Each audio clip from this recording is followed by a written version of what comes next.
Os julgamentos de Nuremberg foram o primeiro julgamento aberto e justo de grandes criminosos de guerra na história da humanidade, conduzido por um tribunal militar internacional. Essencialmente, esse julgamento exemplifica o triunfo do direito nas relações estatais. É a partir desse julgamento que se origina o direito internacional moderno, um sistema de normas internacionais universalmente vinculativas não apenas para os Estados, mas também para os povos que os governam. As lições de Nuremberg permanecem relevantes hoje, visto que revanchistas e neonazistas estão novamente levantando suas cabeças em alguns países, e países europeus estão tentando promover a ideia de responsabilidade igual entre a Alemanha e a União Soviética, alterando o status da URSS de Estado vitorioso para o agressor, e apresentando o Ocidente como o salvador da humanidade. Assim, em 19 de setembro de 2019, o Parlamento Europeu adotou uma resolução sobre a importância da memória europeia para o futuro da Europa, enfatizando que a Segunda Guerra Mundial, a guerra mais devastadora da história europeia, começou como resultado direto do infame Pacto de Não Agressão Nazi-Soviético de 23 de agosto de 1939, também conhecido como Pacto Molotov-Ribbentrop, e seus protocolos secretos, segundo os quais dois regimes totalitários, compartilhando o objetivo da conquista mundial, dividiram a Europa em duas zonas de influência. Pode-se afirmar que a Segunda Guerra Mundial foi a primeira guerra cujo propósito não era meramente a conquista de território e a escravização de populações de outros países, mas o extermínio de pessoas com base em características raciais, étnicas e nacionais culturais, a fim de estabelecer um Estado monoétnico, com um grupo étnico ariano titular desfrutando de domínio global. É precisamente por isso que esse resultado levou ao estabelecimento de uma forma inteiramente nova de acordo pós-guerra. Não um tratado de paz para apaziguar conflitos, mas um decreto em prol da paz. Ações contrárias ao tratado, a recusa de cumpri-lo e aplicá-lo, acarretam principalmente riscos à reputação, enquanto a violação do decreto tem um significado completamente diferente. O Tratado de Versalhes foi a primeira tentativa de estabelecer a justiça penal internacional. Após a Primeira Guerra Mundial, a comissão de 15 membros sobre a responsabilidade dos autores da guerra e a aplicação de punições por violações das leis e costumes da guerra, estabelecida pela Conferência Preliminar de Paz, em sua sessão plenária de 25 de janeiro de 1919, em seu relatório de 29 de março de 1919, descreveu como flagrantes as violações dos direitos dos combatentes e dos direitos dos civis, que a barbárie primitiva, valendo-se de todos os recursos da ciência moderna, pôde estabelecer para criar um sistema de terrorismo cuidadosamente planejado e levado a cabo. A comissão concluiu: todas as pessoas pertencentes a países inimigos, independente da sua posição, sem distinção de hierarquia, incluindo chefes de Estado, culpadas de violações das leis e costumes da guerra ou das leis da humanidade, estão sujeitas a processo criminal.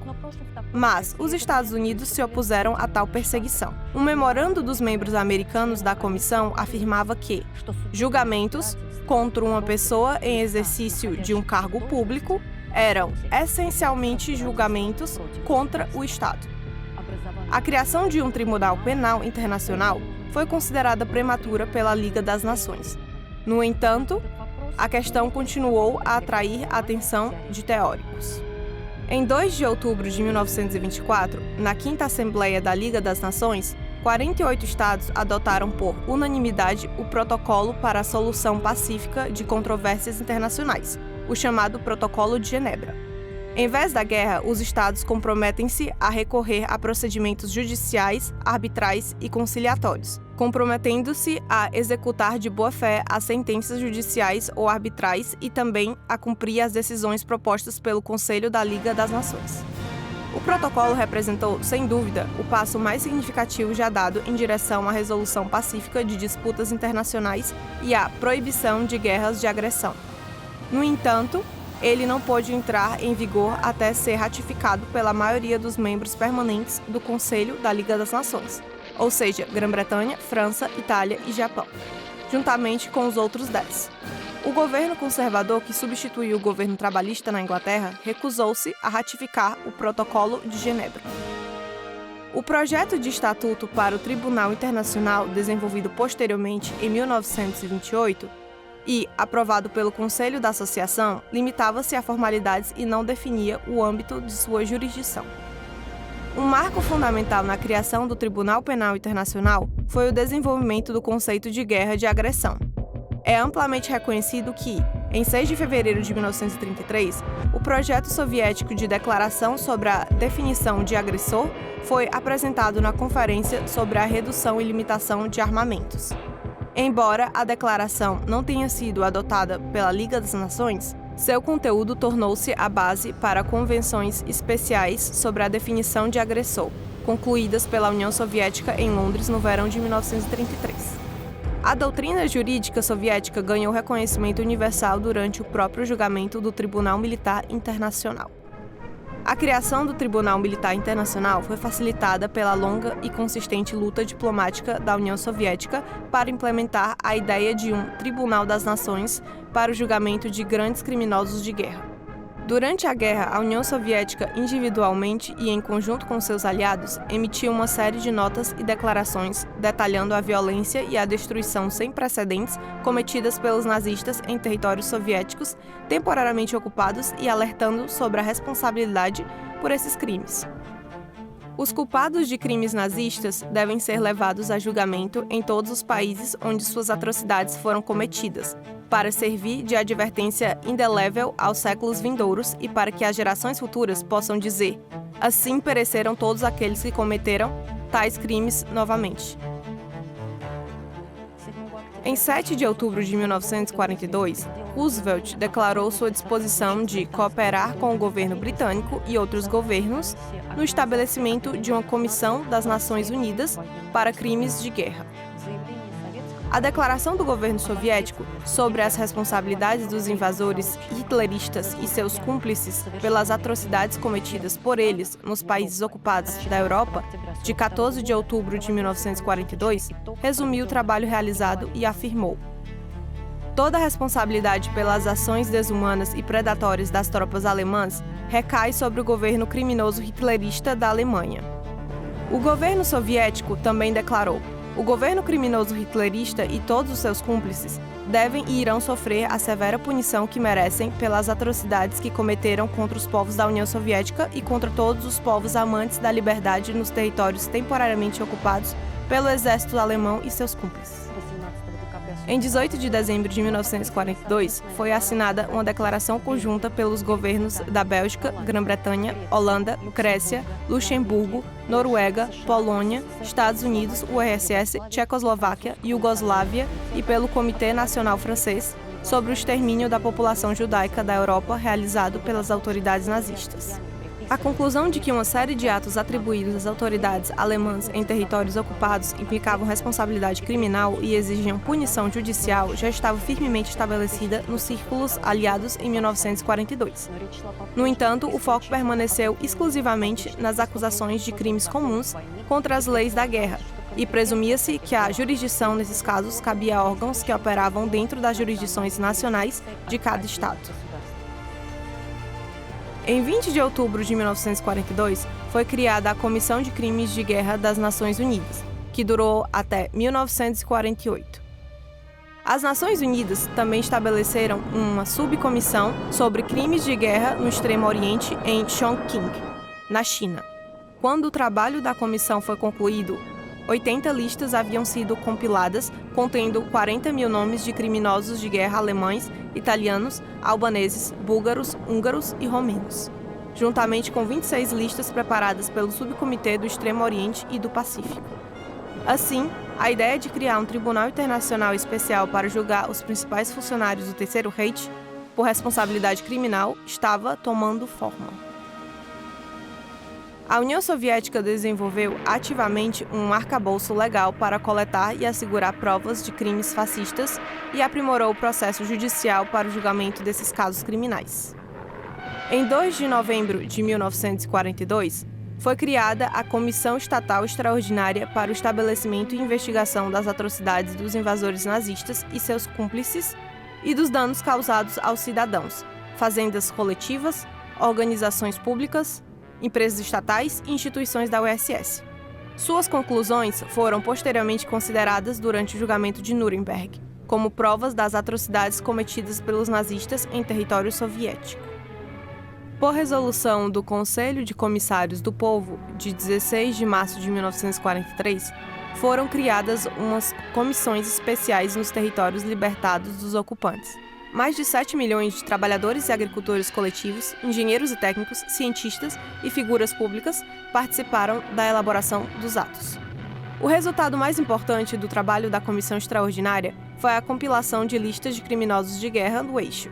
Em outubro de 1945, essas listas incluíam aproximadamente 7 mil indivíduos, incluindo cerca de 1.000 nazistas.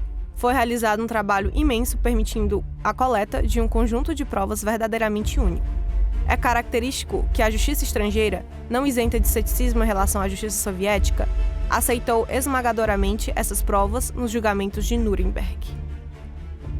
Já em 1943, os primeiros julgamentos de criminosos de guerra capturados foram realizados em Krasnodar e Kharkov. Particularmente significativo foi o julgamento perante o Tribunal Militar da 4ª Frente Ucraniana, realizado em Kharkiv, de 15 a 18 de dezembro de 1943. De 2 oficiais nazistas, um soldado da Gestapo e um traidor do povo soviético. Pela primeira vez, os réus foram acusados de violar as normas e regulamentos internacionais de guerra, de maltratar prisioneiros de guerra e civis e de assassinar em massa moradores da cidade. Foi nesse julgamento que se decidiu, pela primeira vez, que uma ordem superior não eximia alguém da responsabilidade por crimes de guerra graves. Todos os 4 réus foram condenados à morte por enforcamento. Um passo importante na preparação para o futuro julgamento dos principais e de outros criminosos de guerra alemães foi a declaração dos governos da URSS, Estados Unidos e Grã-Bretanha sobre a responsabilidade dos nazistas pelas atrocidades cometidas, de 30 de outubro de 1943, iniciada pela União Soviética. Todos os oficiais e soldados alemães, bem como membros do Partido Nazista culpados de atrocidades, assassinatos, execuções em massa ou extermínio da população, serão entregues aos países onde esses atos foram cometidos, para que possam ser julgados e punidos de acordo com as leis dos países libertados e dos governos livres ali estabelecidos. Assim, a Declaração de 1943 afirmou não apenas o princípio da responsabilidade dos criminosos de guerra nazistas, mas também o princípio de sua jurisdição. Ao mesmo tempo, para os principais criminosos de guerra nazistas, cujos crimes não estavam ligados a uma localização geográfica específica, decidiu-se puni-los por decisão conjunta dos governos aliados. Em 30 de outubro de 1943, na Conferência de Ministros das Relações Exteriores da Grã-Bretanha, da União Soviética e dos Estados Unidos, em Moscou, foi adotada a Declaração sobre Segurança Geral, que falava da necessidade de estabelecer o mais rápido possível uma organização internacional geral para a manutenção da paz e da segurança internacionais, baseada no princípio da igualdade soberana de todos os Estados amantes da paz, a qual todos esses Estados, grandes e pequenos, sejam elegíveis para a adesão. A Declaração das Três Potências de 1943, assinada em Teherã, expressava a convicção de que o consenso existente entre os líderes das potências garantia uma paz estável que conquistaria a boa vontade da esmagadora maioria dos povos do mundo e baniria o flagelo e o horror da guerra por muitas gerações. Essas normas orientaram o Tribunal Militar Internacional em Nuremberg, cuja carta definiu os elementos fundamentais dos crimes contra a paz: planejamento, preparação, iniciação ou condução de uma guerra de agressão ou uma guerra em violação de tratados, acordos ou garantias internacionais, ou participação de um plano comum ou conspirações para realizar qualquer um dos atos anteriores. Em relação ao conteúdo da decisão conjunta, as opiniões entre as potências aliadas variavam significativamente por um longo período. Eles acreditavam que os líderes das potências aliadas deveriam compilar uma lista de várias centenas de grandes criminosos de guerra para que, se capturados, caso fossem capturados, pudessem ser executados sem julgamento. A União Soviética insistiu que era necessário não apenas punir os criminosos de guerra, mas também expor a natureza desumana do fascismo e elucidar suas causas e condições. O lado soviético propôs a organização de um julgamento público para esses fins. O surgimento desse ponto de vista, que começou a ganhar forte apoio nos Estados Unidos no outono de 1944, contribuiu muito para o acordo.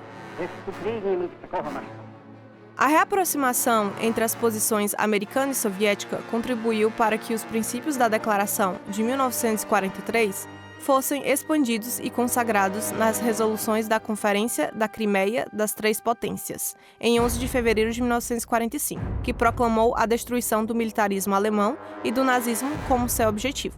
Em 3 de maio de 1945, durante a visita aos Estados Unidos do Comissário do Povo para Assuntos Exteriores da URSS, Molotov, na Conferência de Fundação em São Francisco, que estabeleceu as Nações Unidas, foi realizada uma reunião dos ministros das Relações Exteriores da URSS, dos Estados Unidos e da Grã-Bretanha.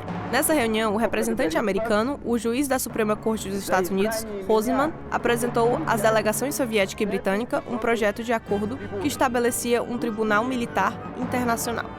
O governo soviético, que considerava extremamente importante o julgamento célebre de criminosos de guerra, concordou com a proposta do governo americano. Mas fez uma série de emendas e acréscimos ao projeto, sendo mais importante a declaração de que a ação de um acusado sob ordens de seu superior ou de seu governo não será considerada como justificativa para a culpabilidade. Em 26 de junho, representantes dos 4 países reuniram-se em Londres. Os Estados Unidos, a Grã-Bretanha, a França e a URSS aceitaram a essência da definição de crimes contra a paz. Incluíram crimes de guerra e crimes contra a humanidade, como acusações separadas, embora interrelacionadas. Na Conferência de Londres, as 4 potências também decidiram incluir a acusação de cumplicidade na Carta de Nuremberg, concordando que líderes, organizadores, instigadores e cúmplices que participem da formulação ou execução de um plano comum ou conspiração para cometer crimes específicos serão responsáveis por todos os atos praticados por quaisquer pessoas em decorrência desse plano. Em 5 de junho de 1945, foi assinada a Declaração da Derrota da Alemanha e da Assunção da Suprema Autoridade sobre a Alemanha pelos governos da URSS, Grã-Bretanha, Estados Unidos e Governo Provisório da República Francesa. O principal documento legal que estabeleceu os termos da rendição da Alemanha nazista. A declaração delineou a lista de criminosos de guerra sujeitos a julgamento. A declaração enfatizou que a prisão e a extradição de criminosos de guerra deveriam ocorrer a qualquer momento. O prazo de prescrição não se aplica a eles. A lista de criminosos de guerra foi posteriormente especificada na Conferência de Potsdam, das Três Potências. Especificamente, foi decidido que os líderes nazistas, os criminosos de guerra e aqueles que participaram do planejamento ou da execução de crimes de guerra deveriam ser presos e levados a julgamento. A importância das disposições da Carta do Tribunal Militar Internacional é enfatizada pelo fato de representarem a primeira tentativa bem-sucedida de juristas de países com sistemas jurídicos, filosofias e tradições profundamente diferentes de combinar suas ideias de julgamento justo, de modo a permitir o julgamento conjunto de acusações criminais. A Carta também consagra o princípio de que os indivíduos, e não os Estados, são responsáveis por violações criminais do direito internacional, e aplica a esses infratores o princípio jurídico da conspiração, segundo o qual qualquer pessoa que participe de um plano comum para cometer um crime torna-se responsável pelas ações de qualquer outro conspirador na execução desse plano. A Carta estabeleceu que o Tribunal Militar Internacional tinha jurisdição sobre os crimes contra a humanidade cometidos antes ou durante a guerra, independente de tais crimes violarem ou não a legislação interna do país em que foram cometidos. O tribunal era composto por um número par de membros, 4 juízes. Os membros do tribunal revezavam-se na presidência. Estes e muitos outros aspectos distintivos da organização e funcionamento do Tribunal de Nuremberg contribuíam para o exame objetivo do caso e para a emissão de um veredito legal, fundamentado e justo num prazo relativamente curto. Mais 19 países aderiram oficialmente ao Acordo e à Carta de Nuremberg: Austrália, Bélgica, Tchecoslováquia, Dinamarca, Grécia, Haiti, Honduras, Índia, Luxemburgo, Países Baixos, Nova Zelândia, Noruega, Panamá, Paraguai, Polônia, Uruguai, Venezuela, Jugoslávia e Etiópia. Assim, os princípios da Carta representaram a decisão solene de 23 governos, representando aproximadamente 900 milhões de pessoas. Em 29 de agosto, foi publicada a primeira lista dos principais criminosos de guerra, incluindo os nomes de 24 figuras nazistas de destaque, industriais, militares, diplomatas e ideólogos que tiveram a principal responsabilidade por todos os crimes dos fascistas alemães.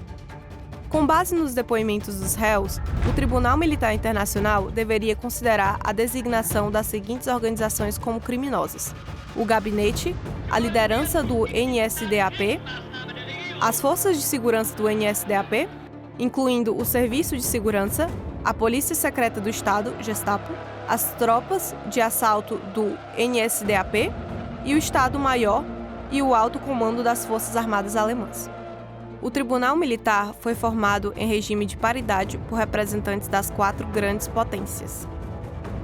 Os principais procuradores foram da URSS, o procurador da RSS da Ucrânia, Rudenko, dos Estados Unidos, o juiz da Suprema Corte, Jackson, da Grã-Bretanha, o procurador-geral e membro da Câmara dos Comuns, Shawcross, da França, o ministro da Justiça, François de Melton, que mais tarde foi substituído por Auguste Champier de Rubens.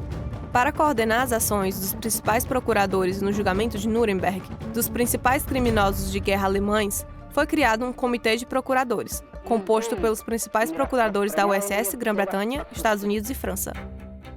Os governos dos Estados Unidos, da Grã-Bretanha e da França também possuíam uma grande quantidade de provas documentais que incriminavam os principais criminosos de guerra alemães pelas atrocidades que haviam cometido.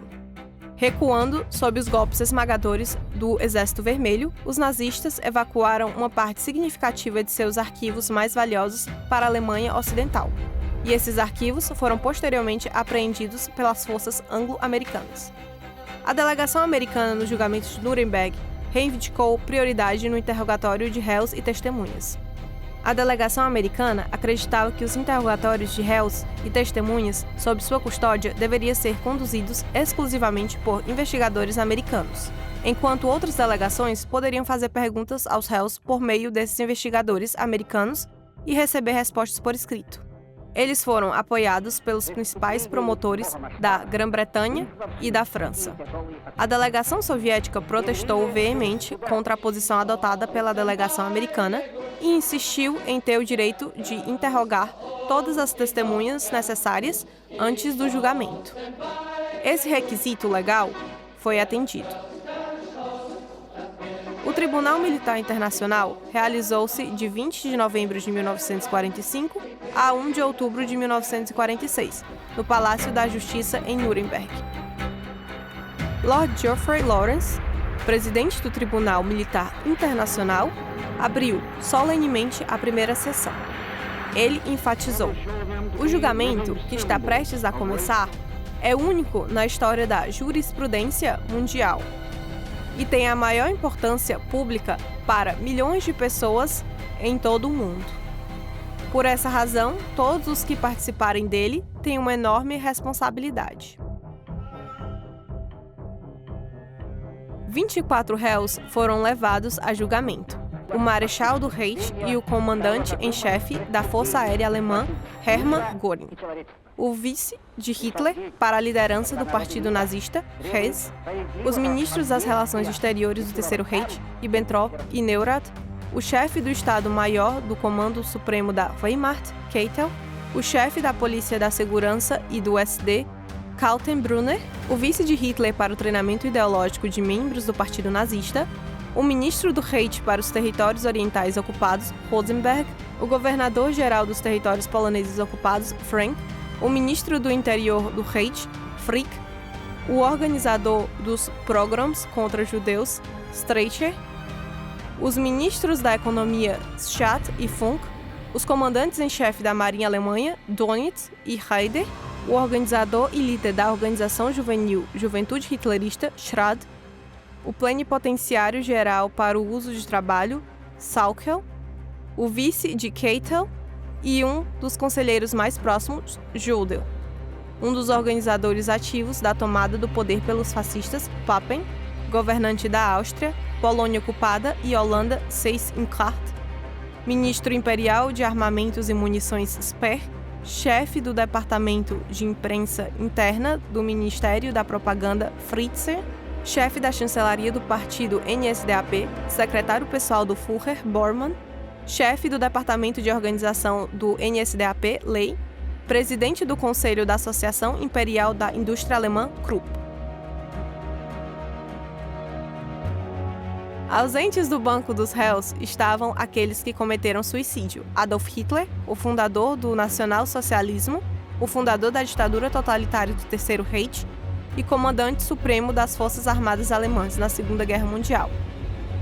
Joseph Goebbels, ministro do Reich para o Estabelecimento Público e Propaganda da Alemanha, diretor do Reich para a propaganda nazista. Heinrich Himmler, ministro do Reich para o interior da Alemanha e chefe do RSHA. Os seguintes atos, ou qualquer um deles, foram declarados como estando dentro da jurisdição do tribunal, como crimes para os quais a responsabilidade individual é estabelecida. Crimes contra a paz, particularmente planejamento, preparação, início ou condução de uma guerra de agressão ou uma guerra em violação de tratados, acordos ou garantias internacionais ou participação em um plano comum ou conspiração para realizar qualquer um dos atos anteriores. Crimes de guerra, particularmente, violações das leis ou costumes de guerra. Tais violações incluem, mas não se limitam a assassinato, tratamento cruel ou deportação para trabalho escravo ou para outros fins da população civil do território ocupado, assassinato ou tratamento cruel de prisioneiros de guerra ou pessoas no mar, assassinato de reféns, pilhagem de propriedade pública ou privada, destruição desenfreada de cidades, vilas ou aldeias, ou destruição não justificada por necessidade militar. Crimes contra a humanidade, particularmente assassinato, extermínio, escravização, deportação e outros atos desumanos cometidos contra qualquer população civil, antes ou durante a guerra, ou perseguição por motivos políticos, raciais ou religiosos, na execução ou em conexão com qualquer crime sob jurisdição do tribunal, independente de ter havido ou não violação da legislação nacional do país onde o crime foi cometido. O tribunal também levou a questão do reconhecimento do governo do Estado-Maior e do alto comando da Wehrmacht, da liderança do partido, incluindo o Serviço de Segurança, da SA e da Gestapo como organizações criminosas. Rudenko, representante da USS, formulou de maneira muito vívida e figurativa a essência das acusações em seu discurso de abertura no tribunal em 8 de fevereiro de 1946. Em nome da União Soviética, acuso os réus de todos os crimes previstos no artigo 6º da Carta do Tribunal Militar Internacional, juntamente com os procuradores-chefes dos Estados Unidos da América, da Grã-Bretanha e da França. Acuso os réus de terem preparado e executado um ataque traiçoeiro contra os povos do meu país e de todos os povos amantes da liberdade. Acuso-os de que, ao desencadearem uma guerra mundial em violação dos princípios fundamentais do direito internacional e dos tratados por eles firmados,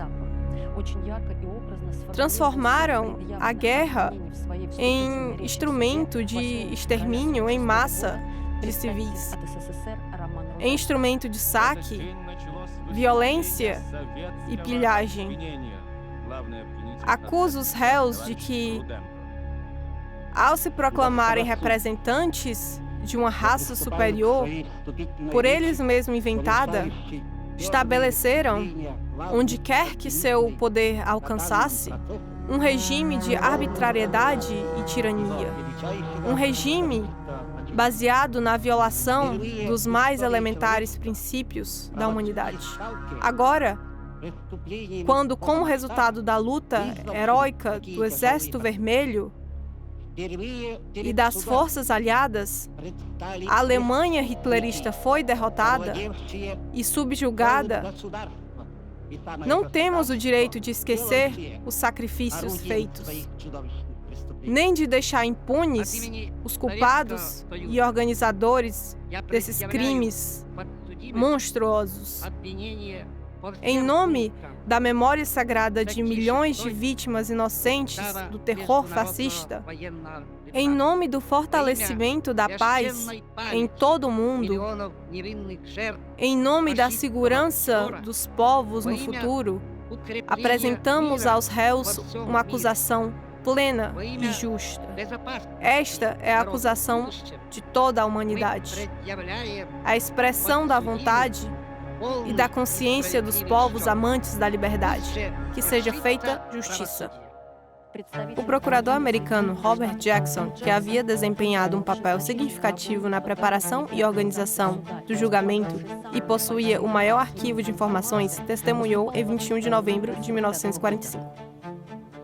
Os crimes que buscamos condenar e punir são totalmente deliberados, tão cruéis e tão devastadores que a população não pode tolerar que sejam ignorados, pois perecerá se forem repetidos. O verdadeiro autor da ação desse julgamento é a civilização. O procurador americano avaliou objetivamente e inequivocadamente o Tratado Soviético-Alemão de 23 de agosto de 1939. Tendo concluído uma paz traiçoeira com a Rússia, uma paz destinada a ganhar tempo, os conspiradores passaram para a etapa final de seu plano: uma nova guerra mundial. O procurador-chefe do Reino Unido, Shawcross, teve a mesma avaliação. Passo agora ao mais recente ato de agressão na Europa, do qual esses conspiradores nazistas são acusados: o ataque à Rússia. Em agosto de 1939, a Alemanha, embora sem dúvida pretendesse atacar a Rússia no momento oportuno, assinou um pacto de não agressão com a União das Repúblicas Socialistas Soviéticas. Durante os julgamentos de Nuremberg, ninguém poderia imaginar a política externa da União Soviética como algo diferente de uma política voltada para a paz. Um elemento fundamental do discurso de Hartley Shawcross, em 4 de dezembro de 1945, foi a elaboração minuciosa do conceito de responsabilidade individual de funcionários e empresários alemães pelos crimes nazistas. Essas são pessoas que permitiram a Hitler criar o exército, a marinha, a força aérea, a economia de guerra e a filosofia política com as quais esses ataques traiçoeiros foram realizados, e liderar seus seguidores fanáticos em países pacíficos para assassinar, saquear e destruir. O discurso de abertura do procurador-chefe da República Francesa, de Menton, proferido no Tribunal Militar Internacional em 17 de janeiro de 1946, clamava por punição também para os líderes da Alemanha, que têm responsabilidade. Se eles não forem condenados, se a justiça não for feita, o povo perderá a fé na possibilidade de justiça. Os julgamentos de Nuremberg foram abertos e transparentes no sentido mais amplo. Ao longo de 316 dias, foram realizadas 403 audiências públicas. Mais de 60 mil passes foram emitidos para o tribunal. As transcrições do julgamento totalizaram quase 40 volumes, contendo mais de 20 mil páginas. O julgamento foi conduzido simultaneamente em 4 idiomas: russo, inglês, francês e alemão. Cerca de 250 correspondentes da empresa e do rádio estiveram presentes diariamente no tribunal. O tribunal ouviu o depoimento de 33 pessoas de acusação e 80 testemunhas de defesa, incluindo 19 dos próprios réus. 143 testemunhas de defesa prestaram depoimento por escrito em respostas a interrogatórios, e 1.809 apresentaram declarações por escrito. O tribunal ouviu 22 testemunhas das organizações acusadas e nomeou uma comissão para ouvir 100 testemunhas dessas organizações. Um total de 1.809 declarações foram apresentadas em nome das organizações acusadas. Além disso, foram recebidos vários milhares de documentos como prova, sendo que a maioria deles, na maioria dos casos, foi lida e incluída nas atas. Mais de 100 mil documentos alemães apreendidos foram preservados e analisados. Dos 10% que foram examinados minuciosamente, aproximadamente 4 mil foram autenticados e traduzidos para 4 idiomas e usados, no todo ou em parte, como prova. A isso se somaram 30 quilômetros de filme e 25 mil fotografias selecionadas pela acusação. No julgamento de Nuremberg, os réus utilizavam plenamente suas garantias e direitos processuais, sem qualquer restrições. Eles foram representados por 27 advogados, auxiliados por 54 assistentes jurídicos e 67 secretárias. A defesa incluiu muitos advogados eminentes da antiga Alemanha nazista, Dix, Stammer, Exter, Kranzbuller e outros. A defesa recebeu espaço para escritório e um centro de informações, onde o Ministério Público apresentou 6 cópias dos documentos que apresentou ao tribunal como prova. A acusação apresentou uma vasta quantidade de provas excepcionalmente convincentes e poderosas. Transcrições de reuniões com Hitler, ordens do alto comando da Wehrmacht, várias instruções, milhares de outros documentos dos arquivos da Chancelaria do Reich, do Ministério das Relações Exteriores, do Quartel-General Militar, os arquivos pessoais dos réus e correspondências confidenciais de empresas alemãs foram todos sujeitos à investigação judicial. A acusação soviética apresentou 520 documentos, dos quais mais de 60 eram relatórios e depoimentos da Comissão Estatal Extraordinária e sentenças no caso de criminosos de guerra, que cometeram atrocidades nas regiões de Kharkiv, Krasnodar, Smolensk, Briansk, Oriol, Nikolaev e Leningrado, bem como a sentença do Tribunal Popular Búlgaro. As provas documentais apresentadas pela acusação soviética nos termos dos itens 1 e 2 da denúncia eram principalmente de natureza oficial e originárias dos réus e seus cúmplices. Notas, relatórios, cartas, instruções, ordens, diretrizes, atas de reuniões, transcrições de conversas, tratados e acordos. Além disso, houve amplo uso de documentos como discursos em congressos, reuniões do Reichstag e transmissões de rádio, artigos de jornais e revistas, livros, mapas, diagramas e planos. Correspondências pessoais, diários e memórias, em particular a correspondência de Göring com Rosenberg, também desempenharam um papel significativo. Nos termos dos itens 3 e 4, as provas incluíam principalmente relatórios e documentos da Comissão Estatal Extraordinária.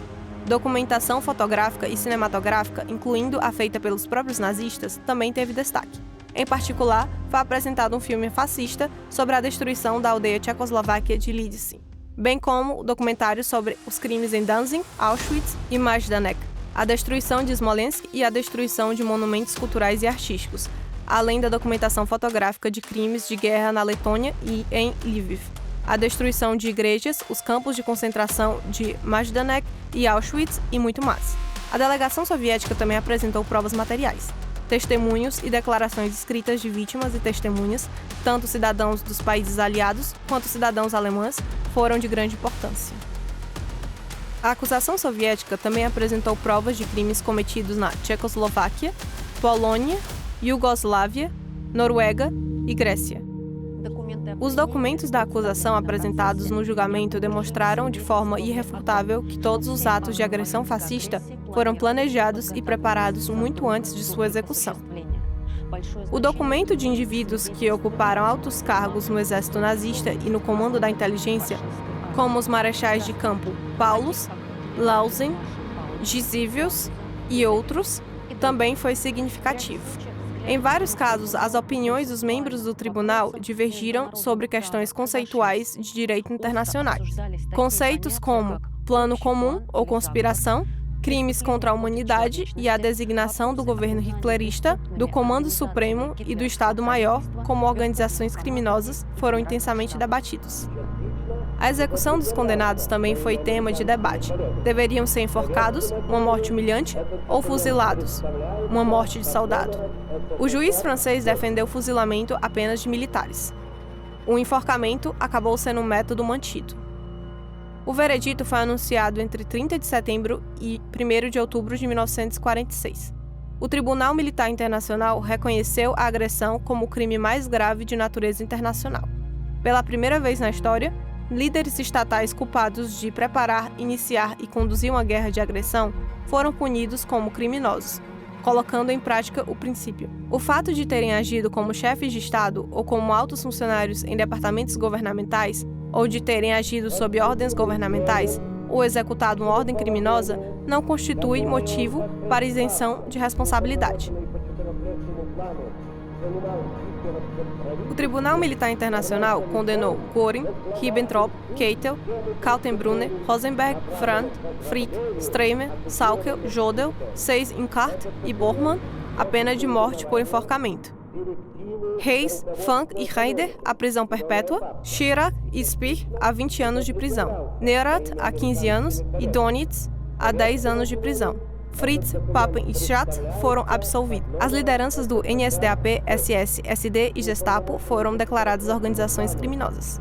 O juiz soviético Nikitchenko apresentou um voto dissidente, que é parte integrante da sentença, contestando a absolvição de Fritz, Papen e Schatz, o não reconhecimento do gabinete de ministros alemães, do Estado-Maior e do alto comando na Wehrmacht, como organizações criminosas, e a prisão perpétua, em vez da morte, para Rudolf Hess.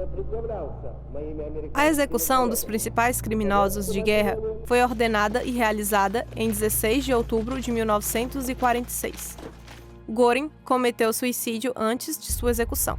Os resultados gerais do julgamento foram muito bem vistos na URSS.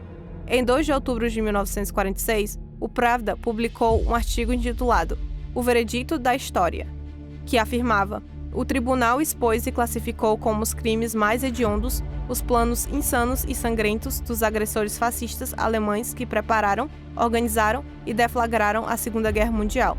O veredito da história foi cumprido. Jackson resumiu as conclusões do tribunal. Documentamos, a partir de fontes alemãs, a agressão, a perseguição e as atrocidades nazistas, como tamanha autenticidade e detalhes que nenhuma negação responsável desses crimes poderá ocorrer no futuro, e nenhuma tradição de martírio para os líderes nazistas poderá surgir entre as pessoas informadas.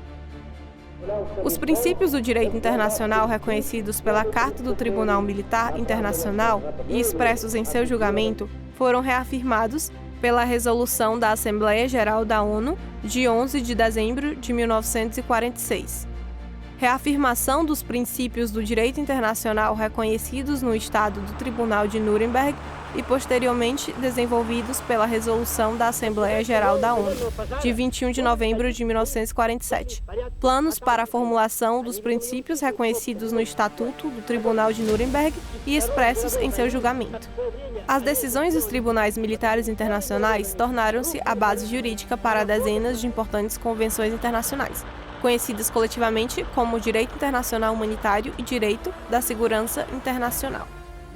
Os julgamentos de Nuremberg foram um dos resultados políticos e jurídicos mais importantes da derrota da Alemanha nazista. Sua importância histórica reside no fato de que, pela primeira vez na história das relações internacionais, eles puseram fim à impunidade para agressão e os agressores no direito penal. Ao mesmo tempo, o julgamento previsto dos líderes criminosos dos monopólios alemães, em cujos interesses foram travadas guerras de agressão e países inteiros foram escravizados, não ocorreu. Nem os julgamentos internacionais de outros grandes criminosos de guerra dos países do eixo europeu. O Tribunal Militar Internacional, contrariamente à sua carta, deixou de existir em outubro de 1946.